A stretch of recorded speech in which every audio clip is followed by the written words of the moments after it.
Hey guys, how's it going? It's Movie Buff Beth of the Movie Buff Pains, and I'm back again with another monthly review video where I talk about everything that I watched in the month of August. This was a pretty good month for me. I watched 50 movies and 1 TV series, so definitely got quite a few views in. I was putting my list together yesterday and I realized I was 2 away from watching 50 movies, so of course I had to throw on a couple just to make it to that number. But yeah, pretty happy with what I watched this month. Watched some good stuff. Excited to get into it with you guys. I want to thank you guys for watching. Thanks for coming back and commenting on our videos. We do notice, there's quite a few of you that have come back and commented on every single one of our videos and have just been super awesome and participating in our channel, and we really appreciate that. And I thank you guys for watching this series of me talking about everything I watched in a given month. I of course love sharing haul videos and showing you guys everything we're buying, but just as much as we're buying movies, we're watching movies and we're digesting them and we're getting to enjoy them, and I like to share that part of it with you as well. Not bashing on anyone that just does haul videos. Haul videos are awesome, but I like to have a little something extra where we talk about the things that we've been watching. And as always, anything that you see in our haul videos that you'd like to see me touch on in these videos, or even something more in depth, please let us know. I'd be happy to move it towards the top of my watch list and check it out. I take recommendations very seriously. If you guys tell me there's something I need to check out, or if there's something in my collection that I haven't watched yet, I'm more than happy to get into it and talk about it with you guys. And I love getting recommendations, so please let me know. Based on the things that I talk about in this video, is there something that I need to check out, or is there something that I haven't watched in the collection that you guys just cannot believe? I mean, there's just so much to digest and get into in our collection, so I take recommendations very seriously, and they help me out, honestly, in making my decision as to what I want to watch on a given day. So yeah, thank you guys so much for watching. Real quick, I just want to let you guys know we want to do a Q&A video somewhat soon. We've kind of been plugging it a little bit. So if you have questions that you'd like to hear us answer in a video, please send them to us. You can comment on this video, message them to us on Instagram. You can follow us on there. Movie Buff Pains is our page that we do together. I'm Movie Buff Beth and Andrew's Movie Buff Drew.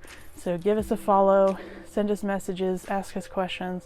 We will respond to you guys. I'm very active on Instagram. For those of you that have found our channel other ways, Instagram is definitely a great place to get in touch with us. So hop on there, send us questions, interact with us. It's our favorite part of doing this channel. And thank you so much to everyone that's subscribed so far. It means the world, and we're just having a ton of fun. So that's enough rambling for the beginning of this video.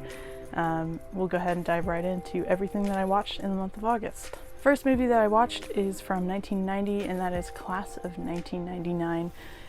This is from the Vestron video series.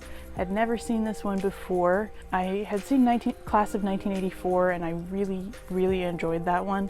So I was looking forward to diving into this one. I will say it's different tonally than Class of 1984, but it's still a lot of fun. Just kind of a fun sci-fi romp. Definitely has that 80s feel, even though it came out in 1990. Basically, to give you a quick synopsis, the world has kind of turned to crap, and there's tons of violence and youth gangs going on, and there's zones that are cut off in the world where they're just high violence, high crime, no law zones, and they decide to start up a high school again in one of these zones. And so they send in teachers that are actually robots that are gonna keep the peace and make sure those kids stay in line. And Pam Grier is one of the robot teachers, and it was just a lot of fun. Definitely one I would recommend if you're into these kind of cult sci-fi romps from the 80s and 90s. I would definitely recommend it, and one to pick up from the Vestron video series, and I'm so glad they're continuing to do these pretty soon here. But yeah, this one is an easy 3.5 out of 5. Definitely enjoyed it, and I would recommend it if you're into these kind of movies. Next one is a rewatch. This is a film from 2016, and that is Damien Chazelle's La La Land. I absolutely love this film. It's not my favorite from Damien Chazelle. Whiplash is one of my all-time favorite films, but this one's pretty close to that one. I remember when I saw it back in 2016, I had high expectations going in. It already had garnered a lot of critical acclaim even before it was released in theaters. And I saw it maybe a week or two before the theatrical release at a pre-screening.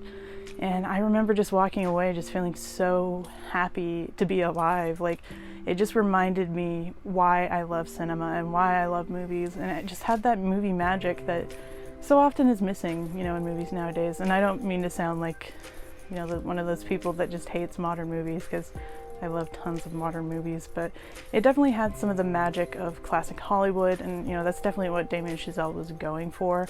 And it's a great love story, beautiful cinematography, amazing music. There's just so much to love in this, and it just makes me feel happy. It's definitely one of my feel-good comfort films that I like to return to ever so often, and it's one that I could watch at any time and definitely enjoy. If you guys have never seen it, absolutely recommend it. It's just a great triumph in filmmaking, and definitely shows some of the directing chops that Damien Chazelle has. And I have yet to be disappointed by anything that Damien Chazelle has directed. So this one is an easy 5 out of 5 film for me. I absolutely love La La Land. The next movie we watched was actually on streaming, and that is Dilbashara. So sorry if I'm pronouncing that incorrectly. This is a 2020 release. This is a Indian adaptation of the John Green's novel, The Fault in Our Stars. I will say I absolutely love The Fault in Our Stars. When it came out, I was very in tune with a lot of the teen novels that were coming out at the time. I believe I was a freshman or a sophomore in college, and I one night just read the entire novel. I absolutely loved it, and then the movie came out a couple months later, and I feel like it's a really solid book to film adaptation. It's very truthful to the novel. And when I heard they were doing an Indian adaptation of the novel, I was very interested in it, because again, I love The Fault in Our Stars. I think it's a great movie. But I was also hesitant for that same reason, because I love The Fault in Our Stars, and I felt like it was such a faithful adaptation to the book. But I must say, I was pleasantly surprised by this one. It was very well done. I liked some of the changes that they made versus the adaptation, the American adaptation of the book. They changed things around to fit more culturally, and they changed some of the details to fit with the characters.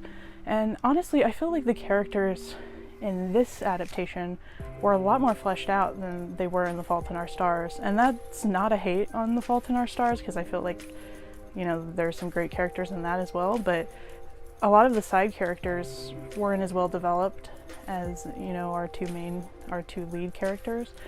Whereas in this one, Dilbashara, they were very well rounded. Every character had a purpose to the plot, and I really appreciated that.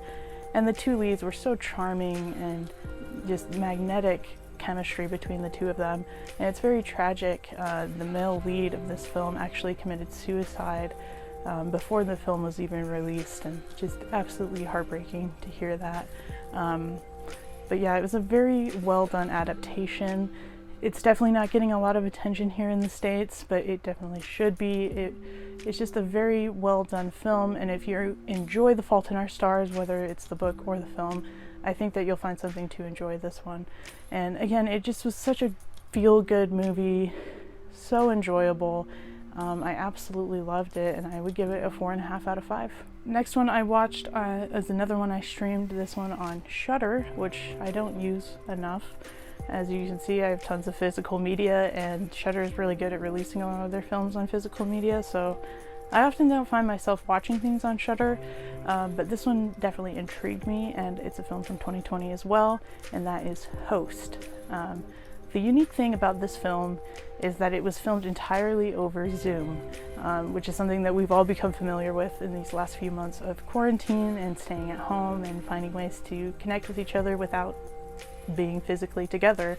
I had never even heard of Zoom before March, but it's definitely a relevant film to see, but it was also a very creative and effective horror film, which I really appreciated.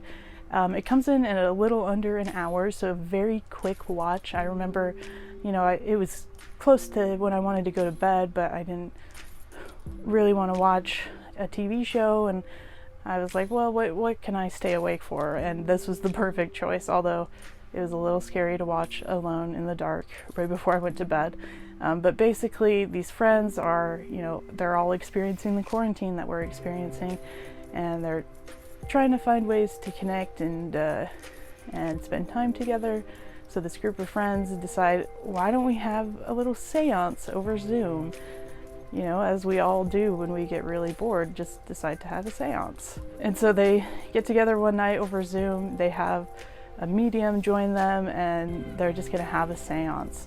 And of course the lead character, I mean, they all have basically the same amount of screen time, but the girl that really wanted to do the seance is very serious about it and really believes that it's real and that it's something that they should take seriously, whereas the other girls are a little more silly and just think it's a fun, silly thing to do with your friends on Zoom.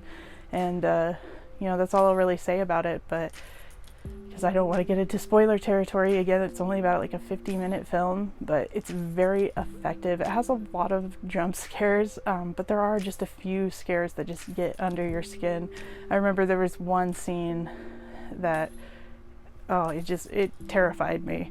And you guys may know I don't scare super easily, but this one definitely was pretty creepy, especially watching it late at night by myself in the dark right before I went to bed. But also it's just a really creepy, effective tale, and very creative, innovative way to make a film in the times that we're in.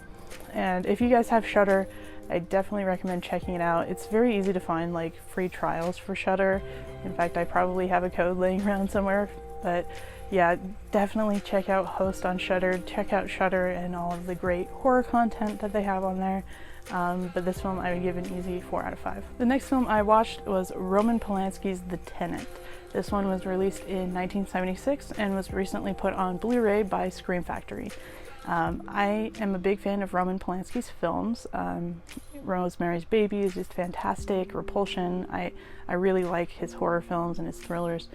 And I think that he does a great job of digging into the psychological sphere of horror, which you guys know I love. And this movie, I always wanted to see it, but it was never released on Blu-ray. It wasn't really easy to find. So I was very excited when Scream Factory announced they were going to be releasing it. And I must say this movie did not disappoint whatsoever.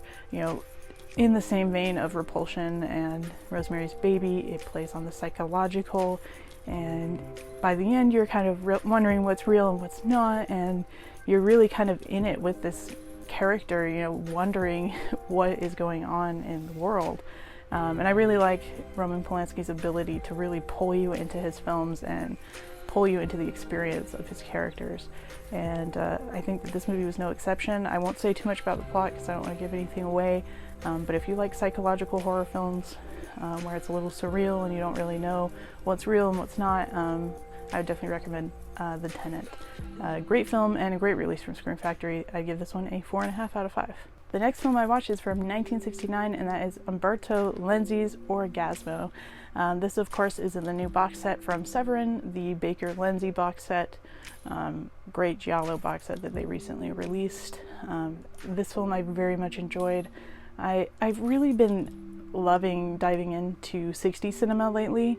I really love the 70s and 80s and 90s and 2000s and forward, but the 60s I feel like I have not watched enough of, and I've been going back and watching a lot of stuff from the 60s and realizing that it's just as good, if not better, than your 70s and 80s fare.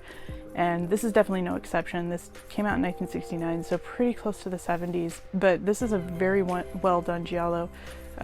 Definitely plays on mystery and the psychological, similar to The Tenant, and I really liked that.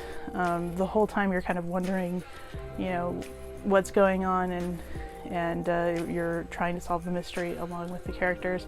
And it was just a very well done giallo. I definitely recommend it if you guys like giallo films and you've liked other things by Umberto Lenzi. This is definitely one of his best films, and I would give this a 4 out of 5. The next film I watched was 1996's From Dusk Till Dawn by Robert Rodriguez. I had never seen this film before, believe it or not. I'd heard lots of things about it over the years. It has an all-star cast. You got Quentin Tarantino, George Clooney, Juliette Lewis, Harvey Keitel. It's a great cast. Definitely a gritty 90s very Robert Rodriguez feeling film. It wasn't as horror-esque as I would have wanted it to be, but I did enjoy it. I thought there were some cool effects, a cool, vampire flick. Not my favorite, but it was enjoyable. And if you guys have never seen it, it's definitely one that you need to watch at least one time. And this one I'd probably give a 4 out of 5. Next film I watched is from 1988, and that is Mystic Pizza, starring Julia Roberts. This was an early on-screen performance for Julia Roberts, and it also features the first on-screen performance from Matt Damon. A very minor role, but kind of a fun fact about this one. Randomly, when we put the Blu-ray disc of this one in, it didn't work. It just showed a black screen. I'd never had a Blu-ray do that before. We tried it on a few different players and it just wasn't working. So we actually ended up watching it on Amazon Prime. Thankfully, it was available there, because when I get my mindset on watching a movie, that's the movie I want to watch. So yeah, I don't know if you guys have experienced that with your copies of Mystic Pizza. I don't know if it needs to be cleaned or what's going on with that, but my disc didn't work for some reason. But we did end up watching the movie, and I have to say I definitely enjoyed it. I really liked that it really focused on all of the characters, going in, knowing who Julia Roberts is now. I mean, this was even before Pretty Woman, but knowing who she is now, you think, she's the main character and everything's going to revolve around her, but, they give equal screen time to the other cast members, and I really liked that. Not that I don't like Julia Roberts, she's, amazing, but I really liked that all the characters were really fleshed out, and you kind of got to see 3 different perspectives between the 3 friends. It was just a really cute, lighthearted romance film that I enjoyed quite a bit, and I would give it a 4 out of 5, and hopefully I can get this disc working or find another copy. But yeah, Mystic Pizza, definitely recommend. Going back a little older with this one, and this one is from 1941, and that is The Lady Eve. Criterion release. I heard a lot about this film before, had never seen it. Preston Sturges film, starring Barbara Stanwyck and Henry Fonda. Definitely enjoyed this one. Really fun, again, light-hearted romance film, and I definitely need to go and watch more of Preston Sturges' films now. But yeah, really charming performances between the 2 leads. It's really witty and fun, and I would definitely recommend this one as well. And this one I would give a 4 out of 5. This next movie is a rewatch. It's a favorite of mine. It's from 1984, and that is 16 Candles. Didn't actually watch this copy. We were lucky enough to go catch it at the drive-in theater here in town, which is really fun, because we'd definitely been getting cabin fever a little bit and needed to get out and go see a movie, and what better way than the drive-in. 16 Candles is a lot of fun. Not sure what I could say about it that hasn't already been said. It's just a classic from John Hughes, and starring Molly Ringwald and Anthony Michael Hall. Just a really fun, laugh out loud movie that I can always enjoy. One of my absolute favorites. I would give this one a 4.5 out of 5. And if you haven't seen it for some reason, definitely give it a watch. This month I was definitely able to finally cross off a lot of great films from my watch list that have been on there for a long time, and this one is no exception. This one came out in 1960, and it of course is directed by the great Stanley Kubrick, and that is Spartacus. Had never seen this film before, believe it or not. It stars Kirk Douglas. I had owned the Blu-ray for quite a few years, just hadn't gotten around to it, probably because it's so long. We all have that struggle where we don't want to sit down and watch a 3-hour movie or whatever. But it came out on 4K, and I heard that the 4K quality was just reference quality, and I knew I wanted to give it a watch, so I finally gave in and watched Spartacus. And I will admit, this genre of film definitely isn't my cup of tea. It's not my favorite genre, or is it a genre that I would return to often? But I did really enjoy this movie. I was very surprised. Even during the first act, I was still a little iffy about it, but then I became very emotionally invested in the characters. And then just the whole, the grandness of this film was very impressive to me. It became very clear how important this film was and how controversial it must have been when it came out in 1960. And then we watched a lot of the special features when we were done with it, which is not something we do super often, unless it's one of our absolute favorite films. It was a first-time watch for Andrew as well. But we were just so invested in the film that we decided to watch the special features following it, and I think that it helped me appreciate the film more. And I feel like that happens a lot with special features, where when you learn about the making of and the process behind it and, you know, the heart that goes into making a film, you can come to appreciate it even more. And the restoration work that was done on this film was absolutely incredible. I mean, I had never seen it before, but I feel like this is probably the best that this film has ever looked. It looked fantastic. The sound design was beautiful. There's a great special feature on this disc about the restoration that they did. I believe it might have been the restoration work from the last time they released it on Blu-ray, but either way, just the amount of detail and, you know, hard work that was put into this restoration is just incredible. And again, it's just a very moving, emotionally powerful film that needs to be seen at least once in your life. You know, if I had to create a list of movies that, you know, you just need to watch, this would definitely be on there. And I'm glad that I finally gave it a watch, because I'm a big Stanley Kubrick fan and I enjoy a lot of his films, so I'm glad I kind of went out of my comfort zone a little bit and checked this movie out, because I enjoyed it quite a lot. And this one I would easily give a 4.5 out of 5. Probably if I watch it again, I would just give it the 5 out of 5, but yeah, definitely a film I would recommend watching. And I definitely recommend picking up the 4K as well. This is another film that's been on my watch list for a really long time, and that is the 1952 film Akiru. This is, of course, directed by Akira Kurosawa. A very highly acclaimed film, film talked about quite a lot in the Criterion Collection, and it was just another one that, you know, I'd never found the time to sit down and watch it, but I'm so glad that I did. You know, talk about an emotional gut punch of a film. It's so beautifully shot, so well written. You know, so much heart is behind this film. It's very clear that this is a personal and vulnerable film for Kurosawa. I know it's very different than a lot of his output, but I really love this film. You know, it's about a journey and the meaning of life, you know, and what does it mean to you when you know that it's close to ending. This bureaucrat character finds out that he has cancer and he only has so long to live, and, you know, he really takes a step back and thinks about, you know, what he's done in his life and how much of an impact he's had on the world. And, you know, that's such a powerful concept, and I feel like I've been on like a bit of an emotional journey lately. You know, I've been through a lot, you know, in my personal life, and I've been going through a lot of things, and I feel like watching a movie like this just kind of solidifies how I've been feeling about life lately, about how, you know, we need to find those things that make our life meaningful to us, and, you know, the kind of the impact that we want to leave on the world and the mark that we want to make. And it's definitely one that will make you think. So, you know, be prepared for that. Be prepared to have kind of an introspective look at your life, and, you know, just be prepared for that when you watch this film. But just know that it's a very well done, very gripping and emotional film that I definitely recommend everybody watch at least once in their life. And, you know, I am always a little hesitant to give films 5 out of 5 on first watch.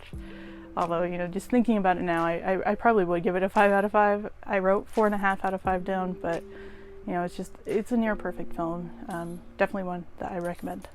This is a film that was released in 2004, another first time watch for me, and that's Jersey Girl, directed by Kevin Smith. I went into this with, you know, fairly low expectations, you know, looking at the cover art, and, you know, Ben Affleck, this is like his rom-com time. But I was pleasantly surprised by this one. It was a very heartfelt film. Definitely not something that I would see Kevin Smith directing, but I definitely enjoyed it. Ben Affleck was very charming in the role. I also, you know, enjoyed Liv Tyler and George Carlin in the roles that they played. Again, it's just a very fun, heartfelt film that I enjoyed quite a bit, and I would give this one a 3.5 out of 5. And if you're looking for something a little different from Kevin Smith, I'd recommend this one. Next film I watched was from 1985, and that is Come and See. I'm sure you guys have all heard a lot about this one recently. It was just recently added to the Criterion Collection, which I think was a long-awaited release for them. And I'd heard nothing but good things about this film, and it's all well-deserved praise. This was an incredible film. Very harrowing journey looking at just the reality of war and the toll that it has on the people that are involved in it, you know, whether they be soldiers or families of soldiers, or, you know, just people living in the area that the war is taking place.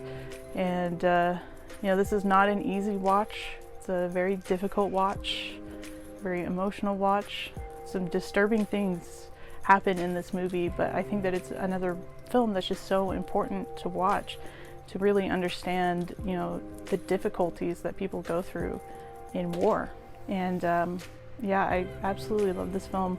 I thought that it had some great cinematography, really interesting sound design, some sound design that I'd never experienced before, where, you know, the sound and the music kind of blend together to, you know, move your emotions and kind of move the story in a really interesting and impactful way. But yeah, this is an easy 5 out of 5 film. Not one that I'll return to often, but it's definitely one I'm glad I watched. And I would recommend it if that sounds interesting to you. Changing gears a little bit, this is a film from 2020. I talked about this in my May Watches video quite a bit, but it just got released on Blu-ray this month, and that is The High Note.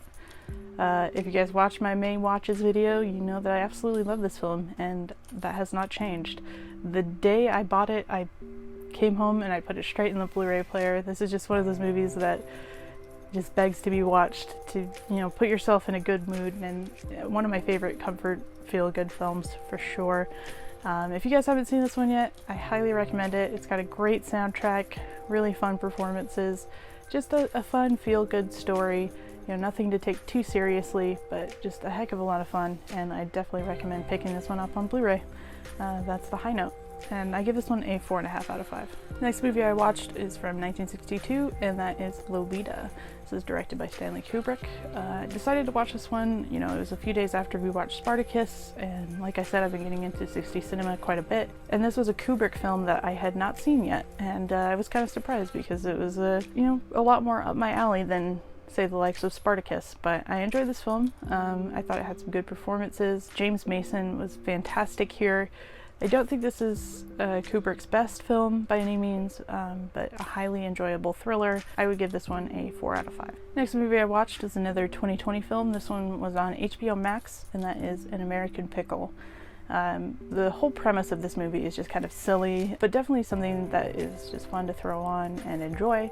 Seth Rogen, he works in this pickle factory, and he ends up experiencing an accident at the workplace. So he gets thrown into one of the pickle basins and it's covered up, and they leave him alone. Then we go to modern day, and they discover his body, you know, in modern day, and somehow this pickling has preserved him for all of these years, and he gets in touch with one of his great-grandchildren, I believe, who of course also happens to be played by Seth Rogen, and it's kind of him, you know, it's a fish out of water story of him navigating modern life and figuring out, you know, what he needs to do to find meaning in this modern world.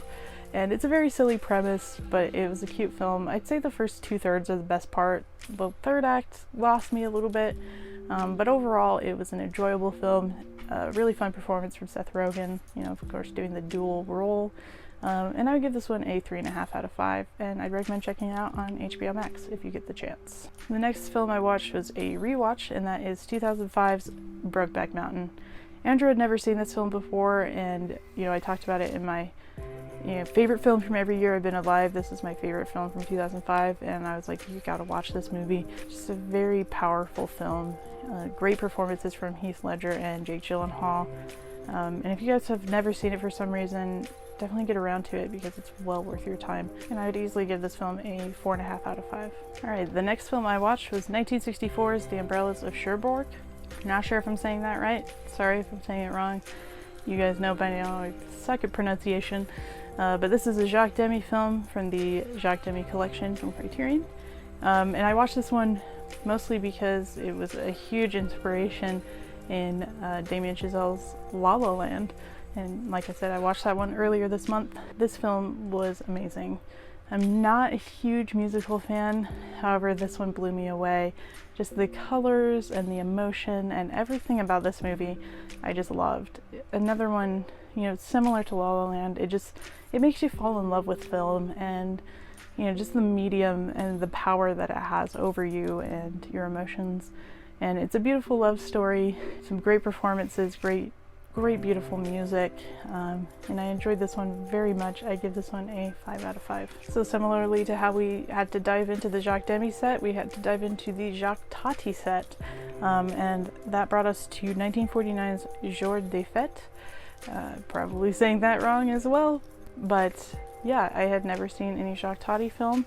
I believe this was his first film. I must say I didn't like it as much as I expected to. I didn't really know what I was going into with Jacques Tati, I suppose. But you know, it's a lot of the physical humor similar to a lot of the humor that you see in silent films. However, it's not a silent film.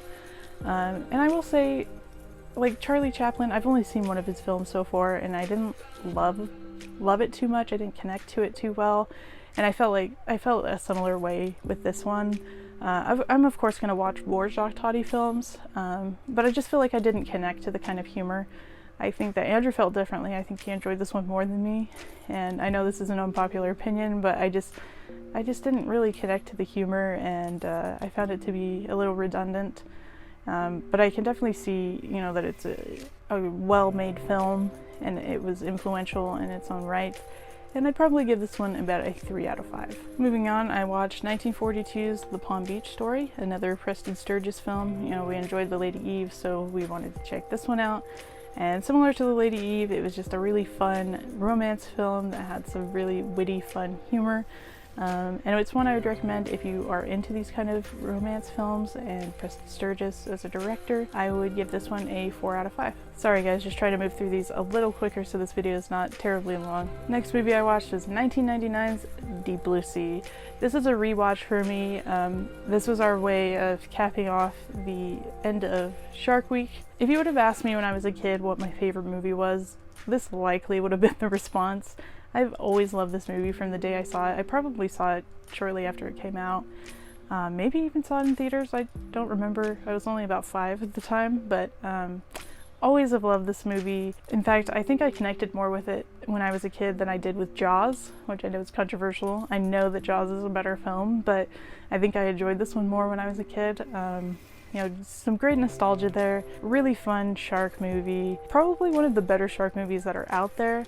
And just some fun performances, great one-liners, just an awesome shark movie that I can always go back and enjoy, and it's still one of my favorites to this day. And this movie I would give a 4 out of 5. And of course we couldn't just leave it there with Deep Blue Sea 1, we also had to watch 2018's Deep Blue Sea 2. I'd never seen this movie, I'd owned it for a couple years, finally decided to give it a watch. Yeah, this one is not good at all. The story's ridiculous, the performances are terrible, the shark doesn't look great. I mean, there were some laugh out loud moments, it kept my attention for the most part. It was somewhat entertaining. So overall, I'd probably give this one a 2 out of 5, but it's definitely the weakest in the series. And then moving right along, we watched Deep Blue Sea 3. This is actually a 2020 release.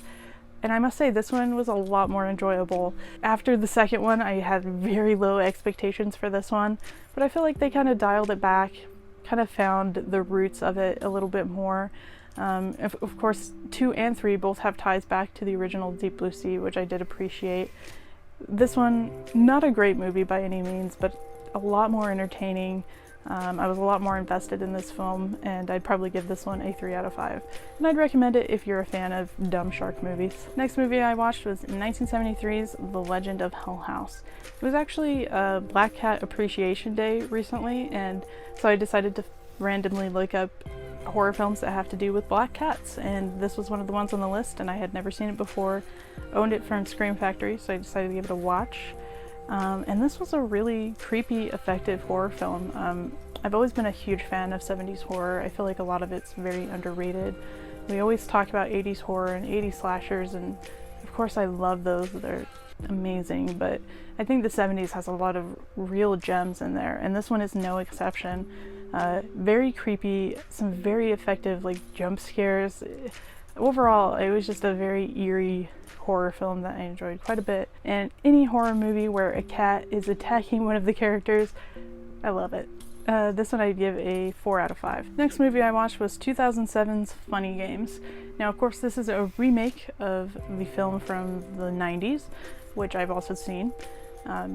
But this remake is unique in that it is by the same director, Michael Haneke, probably saying that wrong as well. And he kind of does a shot-for-shot remake, for the American audience. And usually I'm against remakes that don't serve much of a purpose. However, I really liked the cast in this film, and with it being done by the same director, you can kind of excuse that a little bit. But I really like Naomi Watts and Tim Roth. Having seen the original film first, I don't feel that this one was as effective as it probably would have been. Both films are very shocking, very disturbing, very grim and bleak. I feel like the shock factor is one of the things that makes it so effective. And, you know, again, that was kind of taken away because I already knew what was going to happen because I had seen the original film. That said, there's some great performances in here. I really like Michael Pitt as the antagonist, as well as Brady Corbett, who's a very underrated actor. Both of them are, actually. I just thought the performances overall were really well done, you know, especially, you know, coming into this position where the film's already been made, basically, and you're just making one for an American audience. I feel like they just took the roles and they ran with them and really fulfilled the characters to a really exceptional level. If I had to pick between the two, obviously I'd pick the original, but it's probably because I saw it first. Had I seen this one first, I probably would have enjoyed it, you know, to that same level. But I would say this one is worth watching for the performances alone, to kind of compare the two, and I'd give this one a 4.5 out of 5 easily. Well done film. The next movie I watched is from 2011. I feel like this movie's been on my watch list for quite a while, and I finally gave it a watch. Not sure why I waited so long, and that is The Skin I Live In. This is directed by Pedro Almodovar, who I've been trying to dive into his filmography a bit more. I watched his movie Pain and Glory last year, I believe it was, because it was nominated for an Oscar, and I found that he's a great director. I have a lot to dive into still. I picked up his films that are on the Criterion Collection in the last sale, and I'm very happy that I did that, but I'm very happy I finally gave this film a watch. Antonio Banderas is fantastic in this movie. It's one of those films where you're just immediately invested in the story and in the characters, and it doesn't use linear storytelling, which definitely works to its advantage, because, you know, you kind of are just thrown in the middle of the story. And then you're kind of fed little bits of information throughout the film where, you know, you as the viewer can kind of take those bits of information and apply them to the information that you already had and kind of figure out the mystery and, you know, is there a mystery there? And this film is just so well done. A very engaging film, great performances. I won't say too much about the plot because I don't want to give it away. But if you're looking for a great psychological thriller, look no further than The Skin I Live In. I absolutely love this film, and it's easily one of my favorite films of all time now, and I cannot wait to dive more into his filmography. But this movie I would give an easy 5 out of 5. Next movie I watched was 2002's Dirty Pretty Things. I never really heard much about this one. This is directed by Stephen Frears. He's really well known for directing The Queen. A British director. This stars Audrey Tautou, however you say it, of Amelie fame. Also has, what's his name? Chiwetel Ejiofor. Very well done film. This kind of goes into immigrants and kind of the poor living and working conditions that they face, you know, when they're trying to enter another country.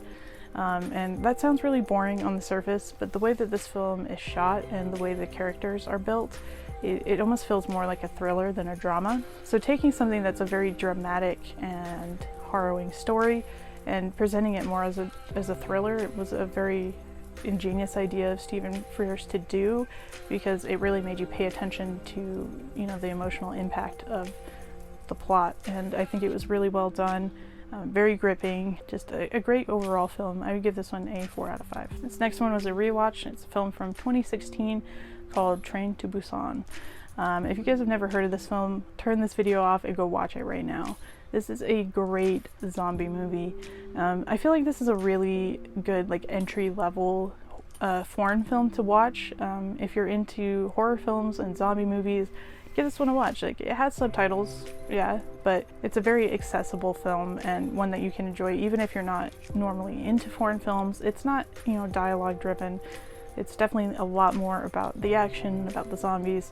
And if you guys have never seen this movie, definitely give it a watch. It's one of my favorite zombie films of all time, and this one gets an easy 4.5 out of 5 for me. Back to another first time watch, and that is 1990's Graveyard Shift. This is a Stephen King film I had never seen before. Didn't know anything about the story, but I enjoyed it. It was kind of a low-key story. There were some characters in there that I just absolutely hated, but overall it was a creepy, fun horror film. If you like other Stephen King movies, I can't see you not liking this one. And this one I give a 3.5 out of 5. Next movie I watched was 1982's Nightbeast. This one's put out by Vinegar Syndrome. This is a very low budget sci-fi horror film. And I think that's what I really liked about it. It's very low budget. I can't remember how much they spent on it, but it was a very nominal amount. It was definitely a passion project, you can tell. And, you know, sometimes I just really appreciate that when you can tell that it's just someone that loves movies, loves the genre, and they're sitting down and, you know, putting all their money out there to make a film. And it was very fun. It's really funny characters, great effects for the budget that they had. This is another one that I give a 3.5 out of 5. And if you like low budget sci-fi, definitely give this one a watch. So in case you haven't seen our recent video about returning to the movie theater, we were finally able to go back to our AMC. Definitely check out that video if you want to hear about our experience and our thoughts on all of that. But we were finally able to go back and see some movies in theater. The first movie we saw was 2020's Words on Bathroom Walls. I talk about this movie at length in that video, so if you want to hear like my full thoughts on it, definitely go check out that video. But I will say I definitely enjoyed this film. It's one that's well worth seeing in theaters right now. It's about a teenager that has schizophrenia and how he navigates life with his mental illness and life in high school. And yeah, it was just a very well done film. Great performance from Charlie Plummer. I give this one a 4.5 out of 5. Next movie I watched was Batman: The Dark Knight Returns. This is actually a two-part film that they stitched together in the deluxe edition here, so I'm going to talk about it as if it's one film. However, it's two about hour 20 films stitched together. This came out in 2013. It's a DC animated film. Definitely one of the best DC animated films there is, and one of my favorite adaptations of Batman. The characters are really well fleshed out. For those of you that haven't watched any DC animated films, give this one a watch first, because you might be surprised by the level of filmmaking that there is in these films, and I think they're really well done, and this is one of my favorite adaptations of Batman. Like I said, I would give this a 4 out of 5. The next two movies are the other two movies we saw at the AMC theater when we were finally able to return. But the next one I saw was Peninsula. This is a 2020 film. It's a sequel to Train to Busan, and I definitely enjoyed it. Not to the same extent of Train to Busan. I would definitely say it's more of an action film than a horror film, kind of more of an action thriller that has a lot more to do with the people than the zombies. I mean, not to say there isn't plenty of fun zombie gore in there, but it's definitely a different film. You kind of have to treat it as a separate entity from Train to Busan. I feel like if you really compare it to that, you'll be disappointed. But if you go in knowing that it's a different type of film, I think you'll find that you'll enjoy it quite a bit more. But I would definitely give it a 4 out of 5. And then the next movie we saw was 2020's Unhinged, starring Russell Crowe. I had a lot of fun with this one. It's definitely not a great movie. It's kind of a throwback to, you know, like 70s and 80s exploitation films where there's just no holds barred, just a really down and dirty, gritty action film. And Russell Crowe was really creepy in the role, and it was a lot of fun, and I give this one a 3 out of 5. Next one was a long overdue watch for me, and that's 1994's True Lies. Real quick, I picked up this Blu-ray from Stinky Tuna. They release basically bootleg copies of films. They look pretty good. I mean, the artwork sometimes is a little subpar. I think the artwork on this is probably a little more decent than some of their other releases. You can tell that it's, you know, printed covers, but you do get disc art, and we'll talk about this a little bit more in our August haul video. But yeah, it's overall a pretty nice release. Again, I've never seen this movie before. It's never been released on an official Blu-ray, and I think that's probably part of the reason I haven't seen it yet. It's one of my family's favorite movies. I don't know how I didn't see it growing up, but it was a lot of fun. Great chemistry between Arnold Schwarzenegger and Jamie Lee Curtis. I'm sure you guys have all seen this movie before, so I won't say too much about it, but I give it a 4 out of 5. Definitely enjoyed this film. A lot of fun. Great 90s action movie. And I do recommend picking up this release because, you know, it's the best we can get right now. I can tell that the movie needs a lot of restoration work. You know, it needs some color correction, things like that. This is just basically a rip of a standard, you know, 1080p upscale. So it's not anything amazing, but again, it's probably the best it's ever looked. So it's well worth a pickup from Stinky Tuna. Next movie was another first-time watch, and that's 1980's Urban Cowboy. Never really heard too much about this movie before it came out on Blu-ray. I'm a big fan of John Travolta back in the 70s and 80s. I think he put out some great films. Nowadays, not so much, but I really liked him back in this day. This film is by the same director of Perfect, which is a movie that Andrew and I both love. Probably one of our biggest guilty pleasures, because it's kind of a ridiculous, silly movie, but we both absolutely love it. But anyways, Urban Cowboy, interesting character study, about John Travolta's character who moves into the city and navigates all of that, and he meets a girl and them navigating their relationship. I feel like there was a great film in here somewhere, but we kind of just came out with a good film. Definitely potential there to be better, but I did enjoy it for what it was, and I would give it a 3.5 out of 5. Yet another film that I feel like's been on my watch list for quite a while, and that is 2001's Ichi the Killer. This is directed by Takashi Miike. Really liked all the films I've seen from him so far, and that's part of the reason this was high on my watch list. And this was similar to Audition, that it's just absolutely batshit crazy and does not hold back on the violence or gore at all. And this is based on a manga, so that's kind of understandable. So some of the scenes were just really over the top, very comic booky. But it was a really fun film. You definitely have to know what you're getting into. If you've never seen a Takashi Miike film before, I don't know that I would give this an easy recommend, but it's a very fun film, very over-the-top action and gore, and just absolutely insane. It's probably the best way I could describe it, but I loved it. I thought it was a very well done film. I know that Miike's films are kind of an acquired taste, so it's not an easy recommend, but I give it a 4.5 out of 5. Randomly, Andrew and I felt like having a little bit of a double feature of two films we've seen before, and that's the Tom Holland Spider-Man films. The first one we watched was 2017's SpiderMan Homecoming, and then we also watched 2019's Far From Home. I will say I really enjoy both of these films. I think that they really finally nailed down the character of Spider-Man. SpiderMan Homecoming does a great job of, firmly establishing the character in the MCU. Of course, we first see him in Civil War, but I did appreciate that we didn't have to do the whole Uncle Ben story again. Like, we get it. We know where Spider-Man is from. We know his whole background. Let's just dive right in. And that's exactly what Homecoming does. It throws us right into high school with Spider-Man, with Peter Parker, and you get to know him, and you also establish some side characters and, Aunt May. And I think that this is a really well done film. Of the two films, it's definitely the better made film. And for that reason, I'd give this one a 4.5 out of 5. But overall, I think I would say that I enjoy watching Far From Home a little bit more. I feel like this movie was allowed to have a little bit more levity because we didn't have that level of fear of the world ending anymore. This came post Endgame. There wasn't as big of stakes, in this film.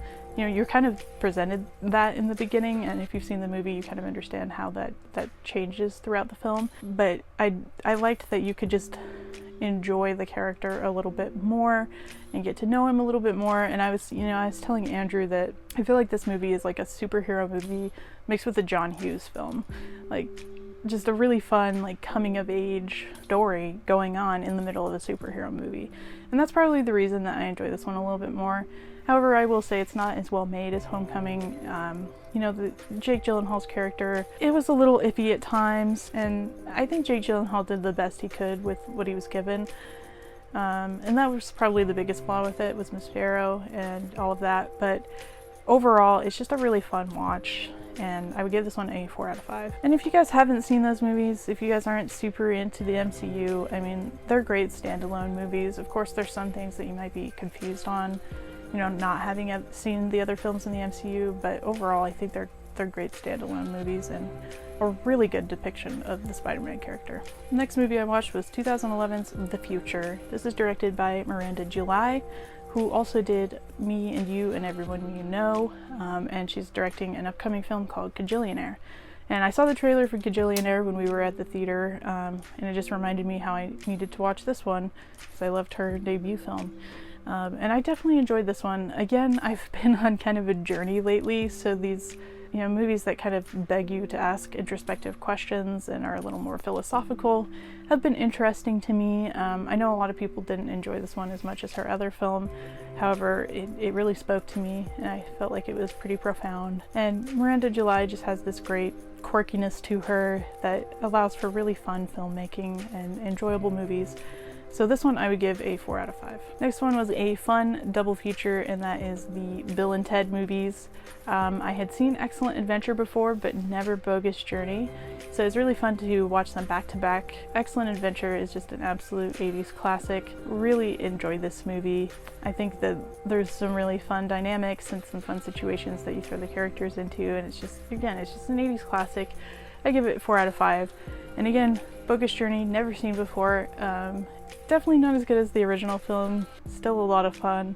The character of Death was easily my favorite part, and I would give Bogus Journey a 3.5 out of 5. But both are well worth your time, fun 80s and 90s movies. Next movie I watched was 1979's Rock and Roll High School, and talk about fun movies. This movie was an absolute blast. I loved this movie.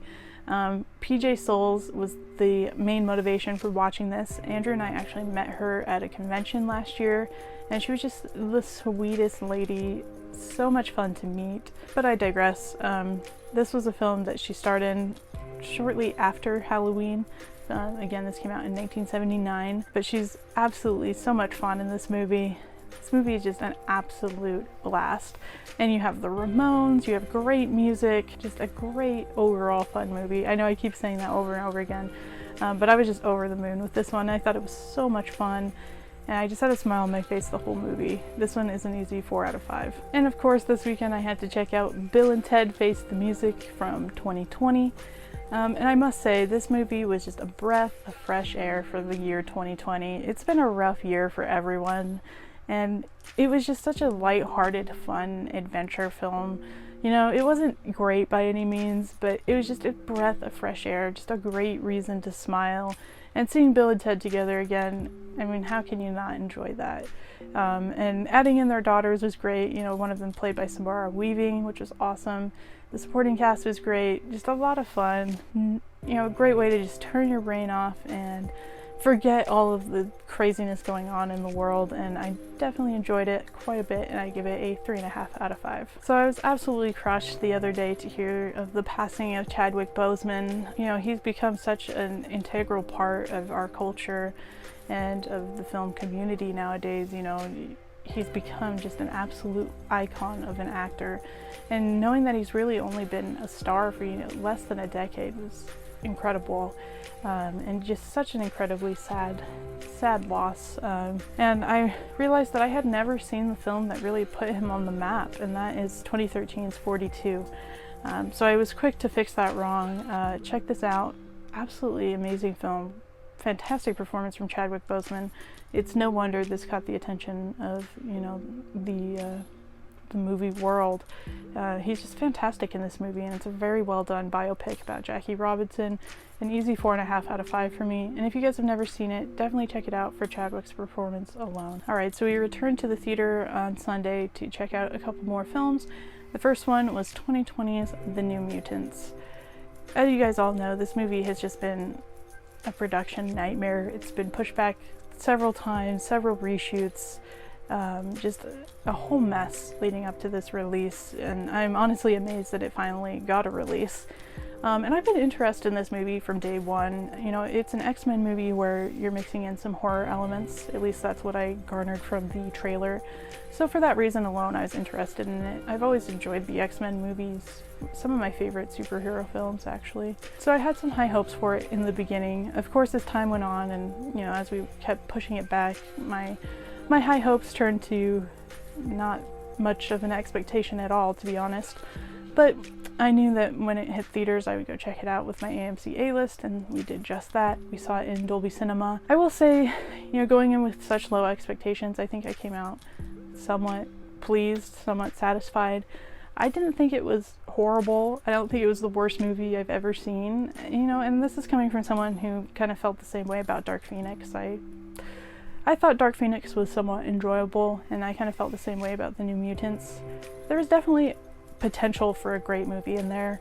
And you know, Andrew brought up a good point, like had they added on a little bit more time, you know, it's a pretty short film, like an hour and a half, hour 40. Had they added on a little bit more time to really develop the characters and kind of go into them a little bit more, I think it would have been better. And I definitely agree with Andrew on that regard. But I didn't think it was terrible. You know, it was clear that it was kind of thrown together at the last minute and the result of a lot of changes. That was clear, but I didn't think it was horrible. I enjoyed it for what it was, and I'd probably give it a 3 out of 5. I could definitely see myself watching this film again, and for what it was, it could have been a lot worse. And then the next film we saw in theaters that night, maybe you guys have heard of it before. It's from 1981. It's called Raiders of the Lost Ark. Believe it or not, I had never seen Raiders of the Lost Ark before. The only Indiana Jones film I'd ever seen was Crystal Skull. I saw it in theaters with my parents back in the day, you know, back in 2008, whenever it came out. And I did not like it at all. I thought it was a terrible movie at the time.